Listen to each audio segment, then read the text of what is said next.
This this is very funny. Well, not funny for the domestic stuff. No, that is not funny.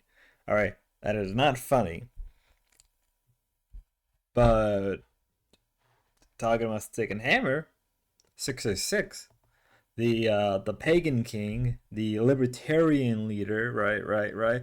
So if you're not aware who is Stick and Hammer 666, yeah, before you start asking like, so is he a socialist? Is he a communist? No, it's sort of like a joke on them. To kind of give you a bit of a crash course, at least from my own perspective, because I did watch him a lot back in the day. He is a libertarian for the most part. I think he still is a libertarian with a very much focus on nature. He is a pagan or some type of esoteric person. Yeah. He was kind of involved with a bit of the alt right before he abandoned that as well. Uh, and he was very much focused on politics, right? He had a very deep focus on politics. And when we're talking about the pandemic that happened during 2020 and a little bit before 2019, he was actually kind of ahead of the curve, just like Mr. Medicare, where he was very focused on what was going on in China and all that event. Regardless of that, he always had a sense of arrogance about himself and a bit of a prick. But nevertheless, he was very honest, and I would at least say that, of anything, uh, he knew how to articulate his words. He knew how to form a sentence. He knew how to debate the people he was debating. I mean, he was in. If you don't remember this, he was in Sargon or Akkad. I think he was a moderator between him and Richard Spencer. Yeah, you can look that up. I'm pretty sure that's what ended up happening. I think he was moderating or something else, or he was in the kill stream. I do not remember, but I do remember watching Spencer and Sargon going at each other. Oh look, Nick Fuentes is on the news for something I don't know. Who cares? Okay, who cares? But not too long ago, and I want to say a couple months ago, Six and Hammer went to jail for a bit of time. I think he went to jail for like a month, or it was either a day or a month. I don't remember offhand. And it was big news everywhere, and people were covering it. But I also noticed there was a massive amount of sweeping. Now I'll let you guys decide that, right? And I'm just here to kind of just talk about it because I've been wanting to talk about this for some time. It's probably old news at this point, and I don't know why it's being brought up again, but it's something that I wanted to talk about. So as Shamu, right, somebody who followed me and I follow him, Stick was found guilty of domestic abuse battery today. He said he would be acquitted. Now he is convicted. He's a convicted abuser. Sick lies in his newest video claiming he only threw a phone at her side, but there's documented evidence of them arguing, I said that word wrong, the night of her with a bloody nose. Yeah. All right, everyone, getting out in front of it. Yes, I was found guilty of battery just earlier in the New Orleans Parish Courthouse. And I disagree with some of the evidence that was allowed at trial. Let's just put it that way. Thankfully, now that the case is over, I'm allowed to actually explain my side of the story before somebody else is allowed to explain theirs. I'm sure that there will be a thousand rumors swirling, and the people that don't like me, they'll be talking all sorts of shit about me. First and foremost, this does not involve my wife. It does not involve beating anyone. I did not punch anyone. I did not draw a gun on anyone. I did not hit anyone with a baseball bat or any of these things. What happened is this. I was inebriated in a hotel room with my ex-girlfriend, and we got into a bit of a squabble because she was texting with another dude, and I believed that she was cheating on me, or at least digitally. And she handed the phone to me, and what I saw was, questionable in nature. I later found out this is ex post facto, so it's not evidence pertinent to this case. I later found out she did send him nudes. I'm not going to name her, by the way, because that's not necessary or proper or potentially even legal. Anyway, I tossed the phone back onto the bed. But because I was inebriated, it accidentally hit her in the side. Now, I've been found guilty of battery. Under Louisiana statute, you should be able to show intent in order for that charge to stick. Of course, unfortunately, I was found guilty anyway. Probably because I have a penis, honestly. I did not intend to harm my ex. I did not materially threaten her, despite the fact that I had a Glock 17 on my fucking hip. That never happened.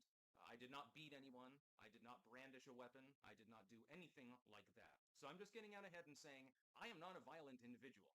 I am not an insane individual. Well, I may be insane, but not, in the criminal sense, and so forth. So I just wanted to make that clear before all of the rumors begin circulating. Yeah, which I'm sure that they will. Oh, Kino Casinos, they have a fucking field day with this once they read OPSEC. Go have at it. It's all good. So just to be clear about the actual facts of the case, I should not have been found guilty under Louisiana state statute, but I chose not to testify, and I believe that that was probably a bad decision because I could have explained all this before the court in literally less than 4 minutes. Whoops. Oh well, it doesn't really matter. Since my sentencing is via Zoom call, I'm assuming I'm probably getting probation. Anyways, I wish the alleged victim well. Do your own thing. Leave me alone, basically. That's basically all I can say. And dudes out there, please, be careful about who you date. Just saying. That's about all. I was inebriated. So, from what I understand and from what I gather from other people talking about this, right? Um, so from what I can understand, so you're telling me, Stick, that you're with a woman, but you visit your ex at a hotel. Now let's watch the other clip that goes into it, right? So I'm assuming that this is the ex. She's very pretty looking.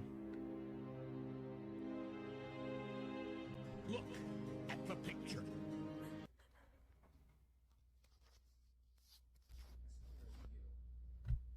You've made your bed. Now lay in it.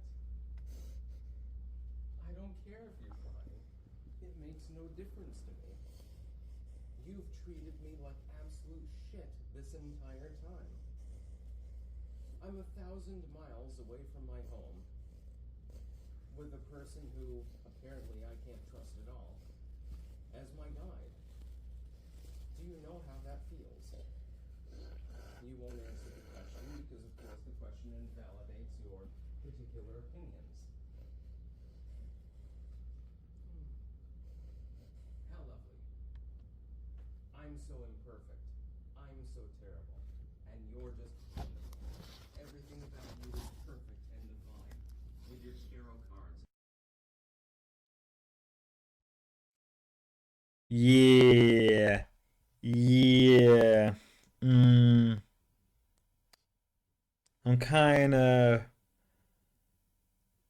I'm kind of seeing what's going on, and yeah.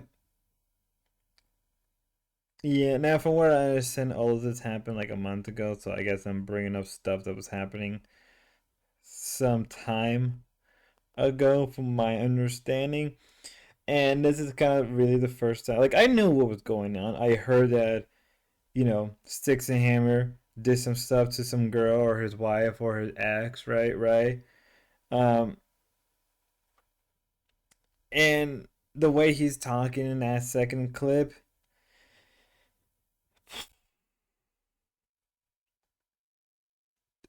dude, I understand why so many people. I understand why so many people were trying to sweep for this guy, and just after that second clip. Now, am I going to probably go in depth? I probably will. I may have to go in depth into this eventually a little bit more, but I guess for now he's just an abuser, right? Or at least is what I'm seeing, right? Mind you, this all happened 8 months ago, and I'm way behind the news. And I don't know why Shamu is retweeting this at June 18 and finally caught my attention, even though, right? Um, and again, so many people were just trying to like sweep for him. It's an interesting time to be alive, seeing people like him go to jail. Now I'm not sure about if I can even show it, but the defendant, Trial E. Wicker, appeal represented by these people, trial by judge. It doesn't really, it's not doxing any information, it's just giving us what for the. So yeah, I'm finally coming around to covering this stuff for the first time. And just from what I can tell and the way he is as a person, it doesn't shock me that he feels like he can get away with it, right? It doesn't really shock me one bit, right? That this is happening now. I mean, he still is making video. He's still doing right, and he is an abuser from that other clip. We can tell, like, but he's still doing what he's doing. That's an interesting time to be alive. Somebody said in the comment section, I like that is over his ex cheating on him. Did he ever get a divorce or something? Where did his wife go?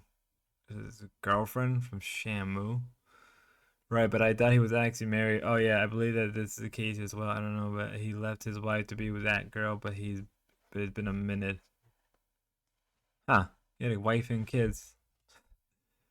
Mersh, I guess he was. Oh my god, the amount of victory left I've been taking, I can't take it anymore. You know.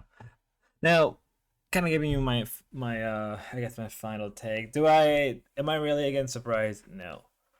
The fact that he got accused for being an abuser? Alright, hey.